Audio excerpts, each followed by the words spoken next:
Всем привет! Мы сегодня на участке у Розы Сибитовой. Хочу вам показать, как же делать живую изгородь от начала и до конца, чтобы вы могли самостоятельно потом, если что, высадить себе такую красивую живую изгородь на участок и знать все тонкости и нюансы. Оставайтесь до конца, будет интересно. А с вами Софья из Экопланта, и вы на канале о красивом саде. Сейчас сзади меня не очень красивый забор из профнастила, но буквально через пару мгновений вы увидите здесь шикарную живую изгородь, и я расскажу, из чего мы ее делали.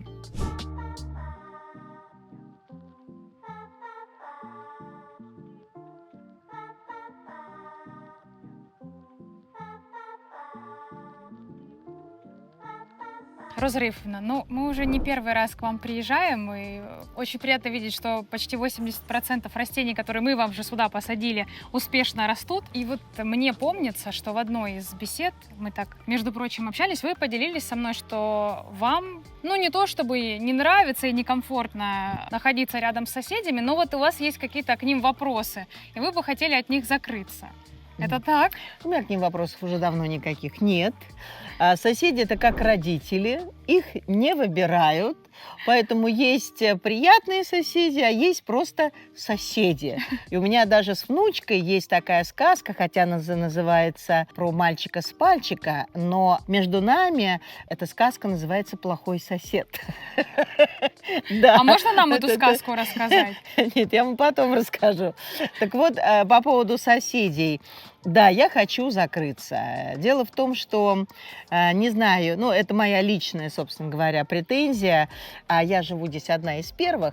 То есть я первая тут, скажем так, стала проживать в этом поле. Это потом вокруг меня начали все селиться.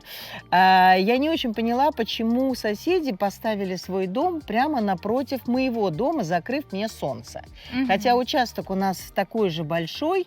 И вообще по всем, ну, я, скажем так, у кого бы я не смотрела, ну, не ставят так дома. Почему? Потому что, ну, хотя, ну, то есть, хотя мои окна выходят, ну, на их стену дома, а у них на стене там нет окон, собственно говоря, поэтому они, ну, не парятся. Поэтому, ну, я уже ничего, хотя я чисто вот так по-соседски подошла, спросила их, ну, вы знаете, уже вы не переставите свой дом. Ну, просто чисто по-человечески. Зачем вы его сюда поставили? Ну, мне сказали, что это так дизайнер их видит. Все видит и видит, вопросов нет. Но я не хочу смотреть, потому что у меня 4 больших окна в пол. Я не хочу видеть не только свой забор, но и стену их дома. Она мне закрывает. Поэтому, конечно, эстетически хочется все-таки закрыть дом так, чтобы я его вообще не видела. Потому что утром, когда я встаю, завтракаю, сейчас у меня внучка гостит, это мы вообще очень рано встаем, у нас заходит солнышко, птички поют это, и, конечно, вольно-невольно мы заглядываем в окно и видим эту стену. То есть, ну, не айс, в общем-то, это. Поэтому хотим все-таки смотреть на красивые туи, на зелень, на солнышко, на птичек и так далее и тому подобное.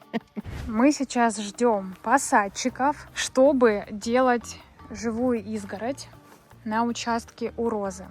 Она предполагается вот здесь, вдоль этого забора. Как раз тот самый забор на границе с соседями. И изгородь будет до конца дома. Будут располагаться туи и брабант, которые очень хорошо прижились у нее до этого на участке. Мы решили не играть с судьбой и посадить их же.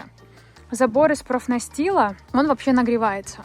Но если посадить хвойные и хорошо их поливать, то в целом эту проблему можно решить. Потому что лиственные с забором, который нагревается, живут очень плохо. Сейчас приедут посадчики и все подробно снимем, покажем, какие есть нюансы в посадке живой изгороди и чего следует избегать, какие ошибки вообще бывают. Тут еще у нас малина растет, которую нужно выкопать.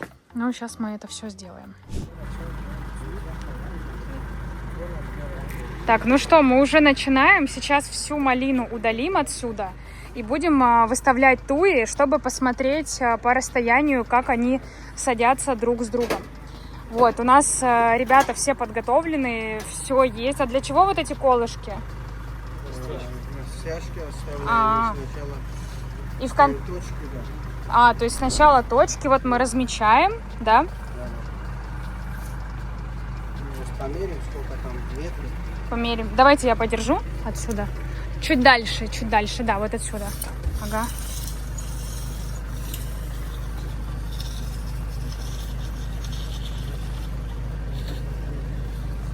Так, сначала меряем.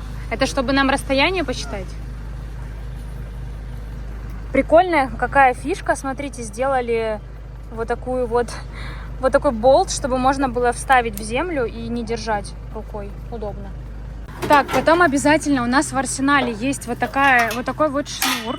Этот шнур для растяжек или для того, чтобы натянуть вдоль линию? Вот, это очень классная штука. Это шнур для того, чтобы натянуть и вдоль линии сажать ровно. Вот, берите себе на заметку. И обязательно мы даем еще вот такую вот, кстати, памятку. Это у нас тотальная распродажа. Вот прямо сейчас со 2 по 15 июня скидки до 75%. Внизу по ссылке можете найти все каталоги. Приезжайте к нам. У нас реально весенняя распродажа. Распродаем. Ждем вас. Ну и садовый вар. Вот чтобы все было чисто, мы стелим пленочку. Поставить и посадить. Какой тут наиболее? Ну, вот этот хороший, кстати. И вот, вот этот тоже. Вот она, главная труженица сегодняшнего марафона. Роза Раифовна, куда везете? Туда-сюда. Пересаживаем малину. Добро не должно пропадать.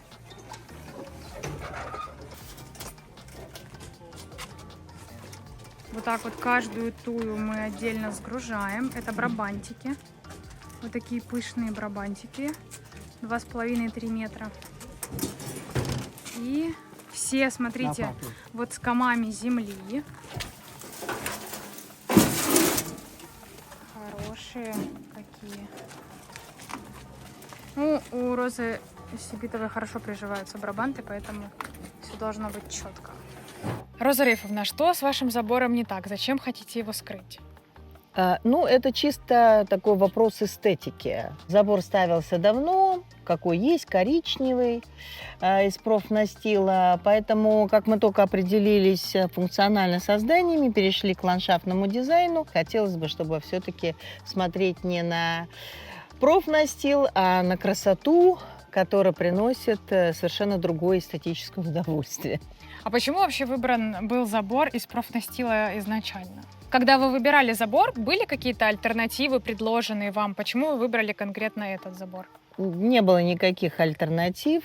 Я вообще представляю классическую историю обычного городского человека, который решил переселиться за город и прямо на постоянной основе. Он обращается к специалистам, который приезжает и навязывает ему то, чего он, собственно говоря, понятия не имеет. То есть я связалась сначала с одними заборщиками, назовем это так, и они сказали, вот это надо сюда ставить. То есть у меня не было вообще никакого понятия. То есть я абсолютно доверяюсь специалистам. С одной стороны, вроде хорошо, с другой не очень. Но вот если человек приходит и говорит, я знаю, как это все делать, я говорю, окей, делай. И только в процессе проживания этой истории я для себя пойму. Мне предложили этот забор. Во-первых, его поставили совершенно неправильно, забрав у меня 5 соток, тоже, оказывается, надо следить за тем, кто как ставит забор тебе. Да-да-да, спасибо, хорошие соседи, которые, когда начали проверять, выяснили, говорят, Роза Раифовна, у нас ваши 5 соток. Забор пришлось переделывать. Так, ну что, ребята очень быстро справились с уборкой малины на этом участке. И буквально сейчас уже будем выкапывать траншею, потому что туи будут в живую изгородь. И начнем сажать этих зеленых красавцев. Смотрите, какие хорошие. И кома хорошие.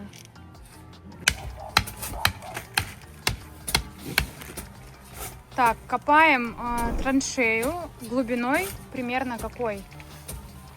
50-70 сантиметров, да? 50-70 сантиметров, ну, примерно на высоту кома растения.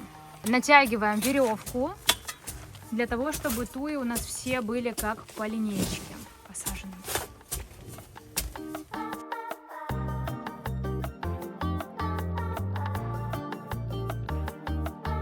считаю, что эта скорость просто невероятная, потому что уже ребята выкопали траншею. Вот такая высота траншеи, примерно 50 сантиметров. Ровно встанет сейчас ком земли сюда и появится живая изгородь. Добавили обязательно в грунт свежей земли, вот такой вот новой, вместе с удобрением смешанной, для того, чтобы лучше прижились туи и им было более комфортно. Какой интересный процесс посадок. Сегодня очень приятный день для посадок, потому что небо немножко затянуто, нет яркого солнца палящего, и поэтому изгородь приживется гораздо лучше. В конце мы ее еще польем, ну и, конечно же, покажем, что получилось. Ну какой хорош, хорош. Вот так вот на тачках подвозим. Туи тяжелые достаточно, поэтому надо несколько человек брать. Берем за ком обязательно, за ствол и за ком. И вот так вот ставим. Так, теперь, как мы поставили все туи в траншею, они стоят у нас в комах и в защитных сетках, которые обязательно нужно вот так вот раскусывать и снимать. Потому что в противном случае корневая система просто задохнется и невозможно будет ей развиваться, и растения погибнут. Вот очень часто не снимают эту сетку, и потом, конечно же, растения страдают. Вот таким образом ее нужно отогнуть на треть. Да. Вот так. Отгибаем. И все прекрасно у нас приживется. Небольшое включение. Год назад мне пришлось маме на участок выбирать туи. И если честно, я когда их выбирала, то цены меня всегда удивляли. Я думаю, боже, ну вот маленькое растение за такую стоимость, это вообще как бы чем оправдано?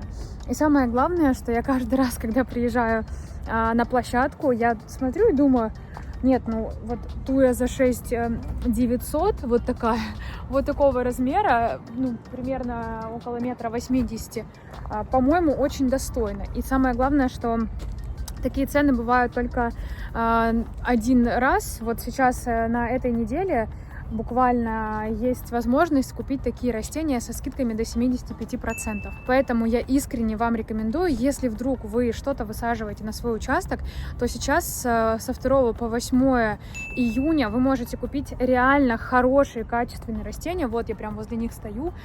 Честно, вот везде ценники вам показываю. И действительно, вы сможете себе сделать такое приятное, самое главное, сэкономить на растениях, которые прекрасно выглядят. Поэтому успейте приехать к нам со 2 по 8 июня в Экоплант и купить себе растения со скидками. Их тут очень много, 1000 взрослых растений по таким хорошим ценам. Но если вы скажете стричь, будем стричь. Она же вот такого плана. Да. Инспекция. Будем стричь. Розарев, ну что вы, как? Красота. Довольны? Честное слово, вообще я не просто довольна. Мне все нравится. Сейчас главное все это сохранить. Ну, мы приедем, ухаживать будем, поэтому у нас какие варианты? А вот то, что мешочки... Это все перепреет, и это абсолютно нормально. Мы всегда сажаем, не убирая весь полностью ком. Смотрите, какая фишка. Вот эту землю, которая старая с участка, мы перемешиваем с новой. И далее засыпаем ей все туи. Так они гораздо лучше приживутся. Полностью новая земля не нужна, но вот смешивать 50 на 50 со старой, это прям идеальная формула для того, чтобы туи все прижились хорошо. Еще один важный нюанс – это обязательно утрамбовывать землю, да, немного утрамбовывать, не сильно плотно. Да, и выравнивать туи. В этот момент как раз вот можно выровнять все туи, чтобы они стояли как по линеечке. Вот так вот подсыпаем землю к каждой и равняем. Да, лучше обувь, конечно, сюда не наденешь. Мои кроссовки вообще не подходят под эту задачу. Подходят? Да? Ну ладно, хорошо. Давайте я с вами тогда тоже поравняю. У меня тоже сегодня задача ответственная. Буду говорить, что я сажала тую у Розы Сибитовой. Вот, я тоже подровняю, так, чтобы все было хорошо. От забора мы отступили где-то 70 сантиметров. Этого достаточно для того, чтобы живая изгородь чувствовала себя хорошо. Ну и вообще в целом сам забор из профнастила он нагревается, но хвойные с этой задачей справляются хорошо. И вот мы можем видеть, у розы уже есть такая живая изгородь из брабантов, которые прекрасно себя чувствуют. Как тебе туи? Норм? Или стрём? Пока не ясно. Видимо, норм. Финальный этап. Мы мульчируем приствольные круги и делаем это для того, чтобы не было сорняков, чтобы влага сохранялась дольше. Вот такая вот крупная кора придаст еще и декоративный вид всем посадкам. Ну и обязательный этап – это полив после посадки. Очень обильный полив каждой туи, потому что ей важно сейчас укорениться и пойти в рост. Вау! Ну, наконец-то, наконец-то. Арчик, посмотри, какая красота. Теперь, во-первых, не будешь делать кое-что. Ну, красиво, красиво. Это все вырастет, будет такая красотень. Будем подстригать. Ну, а запах-то? Кстати, ты думаешь, что не пахнут? Очень даже пахнут. Ну, круто, круто. Вообще просто. Я вас люблю. Я вас люблю.